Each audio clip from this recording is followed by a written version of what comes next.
دولسمه سپاره نهم رکو سوره هود نهم رکو. دولسمه سپاره نهم رکو سوره هود نهم رکو. بسم الله الرحمن الرحیم. ولقد ارسلنا موسی بآیاتنا، بشک ضرور مونږ راولېږلو موسی په خپلو نښو سره و سلطان مبین او سریع غلبې سره الی فرعون فرعون ته وملئه او د قوم سردارانو ته فاتبعوا امر فرعون، پس دا فرعون وینا پسې لاړو. وما امر فرعون برشید، او فرعون لاره صحیح لاره نه وه. یقدم قومه یوم القیامه، مخکې به وي له قوم نه په ورځ د قیامت. فاوردهم النار، او دی به دوزخ طرف ته را روان وي، ورښکته کېږي به.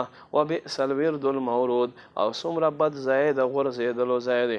واتبعوا فی هذه لعنة ویوم القیامه، په دې دنیا کې دوی پسې لعنت شو او په قیامت ورځ هم. بئس الرفد المرفود، څومره بد انعام هغه چې دوی ته میلاوت شو. ذلک من انباء الغیب، دا د غیب خبرې دي.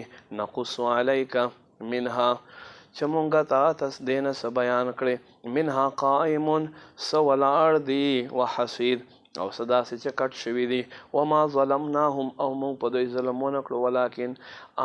ولکن ظلموا انفسهم، لیکن دوی په خپلو ځانونو باندې ظلم وکړو.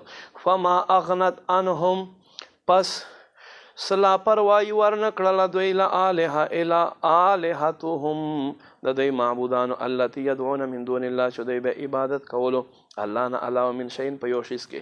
لما جاء امر ربک، هر کله چې راغی حکم د رب دستا. وما زادوهم غیر تدبیب، او دوی تباہی نه علاوه هلاکت نه علاوه څه زیات نه کړه. وکذلک دکشان اخذ ربک، دستا رب نیسل وي.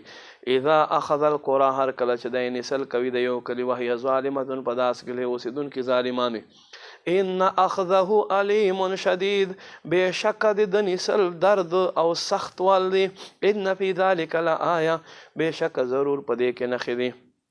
لمن هر هغه چا لره خافه چې ویریږي عذاب الاخره، آخرت عذاب نه. ذلک یوم مجموع، دا د راغونډې دا ورځ دی. له الناس، دې ورځې لره به خلک یو ځای کېږي. وذلک یوم مشهود، او دا د حاضرۍ ورځ ده. وما نؤخره الا لاجل معدوده، مونږ دا ورځ نه درسته کړې مګر یو مقرر شوی نیټې پورې. یوم یأتي، په کومه ورځ چې راشي. لا تکلم نفس الا باذنه، نه بشي یو ځان خبرې کوله مګر د په حکم سره. فمنهم شقی و سعید، پس په دې خلکو کې څه بدبختی دی او څه خوش نصیبه دي. فاما الذین، بارا خلق شقوا ففي النار، چې بدبختی دا په اور کې لهم دوی دپاره. فیها زفیر و شهیق، په دوزخ کې د خرو شانتې آوازونه او په خېټه باندې د مارانو شانتې راکاږل وي. خالدین فی، همیشه په دې کې اوسي. ما دامت السماوات والارض، تر څو پورې اسمانونه او ځمکې. الا ما شاء ربک، مگر چاته چې د ستا رب خوښ شي. ان ربک فعال لما یرید، بېشکه ستا رب چې څه خوښه شي دی هغه کوي. واما الذین، بارا دغه خلق سعیدو چې نیک بخت دي. ففي الجنه، دا په جنت کې وي. خالدین فی، همیشه په دې کې اوسي. ما دامت السماوات والارض، تر څو چې اسمانونه او ځمکې وي. الا ما شاء ربک، مگر ستا رب چې چاته خوښ شي. عطاء غیر مجزوز، د عطا داسې د بخل داسې چې هغه نه ختمېدونکي دي.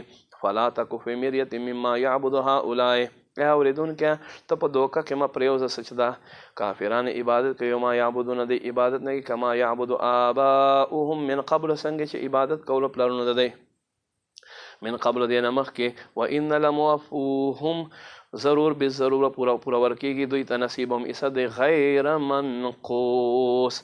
ایوه داسې د عذاب بس چې په هغې کې بس کمی نه وي.